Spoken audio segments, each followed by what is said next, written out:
Chapter 7 Apollyon Remastered. As Apollyon was on the operating table, he could feel everything Dr. Kitsune was doing and hearing the conversation between his half-sister and Dr. Kitsune.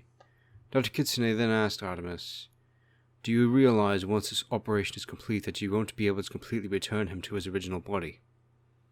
Artemis then pleaded further, "Please, just do this for my brother. I don't care if he's himself or not after this, just I want to make him alive." Dr. Kitsune then pulls out a needle for drawing blood and says, "And I will do everything in my power to make Sir Apollyon live in spite of his long-term disability as a result of this operation.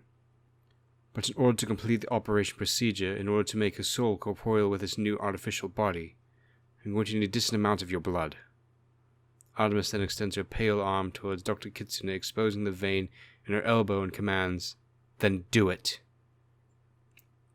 Dr. Kitsune then puts the needle into Artemis's vein and extracts a pint of her silver blood while saying, "The reason I need your blood is to extract the raw magical energy inside you and use it to fuse your brother's soul with his new body. Otherwise, there isn't enough raw magical energy to complete the spell." Artemis then rubs the sore spot where the needle was inserted and says, "I don't care what it takes, so long as my brother lives." Dr. Kitsune then uses Artemis's blood infused with nanolithography runes on a magical heart crystal and activates the corporeal spell on it. Then Dr. Kitsune puts the heart crystal over Apollyon's body and unleashes the raw magical energy from Artemis's blood, which vaporizes Apollyon's body and fuses his soul with the heart crystal, leaving the heart crystal glowing pink and gold with his presence. Then Dr. Kitsune puts the soul crystal into the artificial body's power core, and the artificial body boots up its BIOS and cyber organics. Then it ran on the power of Apollyon's soul and downsized the fusion reactor to complete his sunsealer magic. Apollyon then begins to move his artificial body, as Artemis embraces her half-brother in tears. While by himself, Apollyon begins to meditate on his life, thinking, "What am I doing with my life? I could have died today, but for some reason, things didn't turn out that way. Why? Why would someone as egotistical as myself be spared from something I deserve for my own arrogance? Is God being unjust and not striking me down for my own pride? Why must a rich man such as myself, who has wasted his life on frivolous things and held on to feelings of revenge, be spared, while good Celanese women in my stepmother's queendom are crushed under their Vertok overlords without cause?"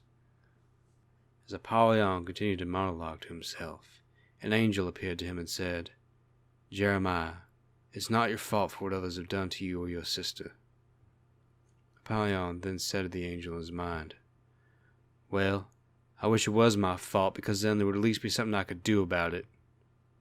That is truly virtuous of you, and something I have seen you ever since you were born into this world. I have always seen good in you, even when you have done wrong. That is why I saved you from dying. Every soul I have been assigned to watch over is infinitely valuable, and your soul is no different. Mercy is far greater than punishment, and to be allowed you to die today would have destroyed any possibility for you to do any more good in this world, and I will simply not allow that to happen. Then if you protected me, why couldn't you have protected my sister when she was forced to become an heir to the Lunar Queendom against her will?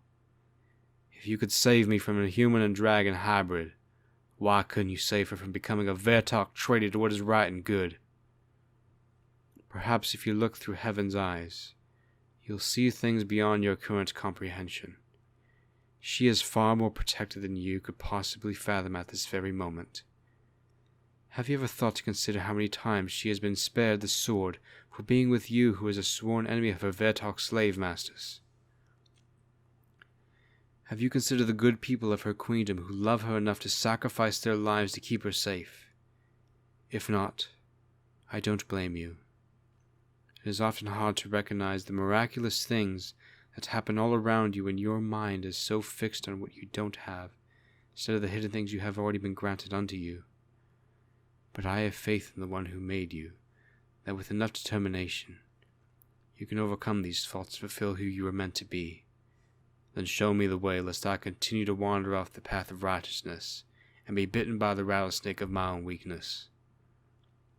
Then as Apollyon was finishing his meditation, Uninthiel Namor walks in on Apollyon with a worried expression on her face and asks, "Hey, am I interrupting anything?" To which Apollyon sighs, "Nothing at all."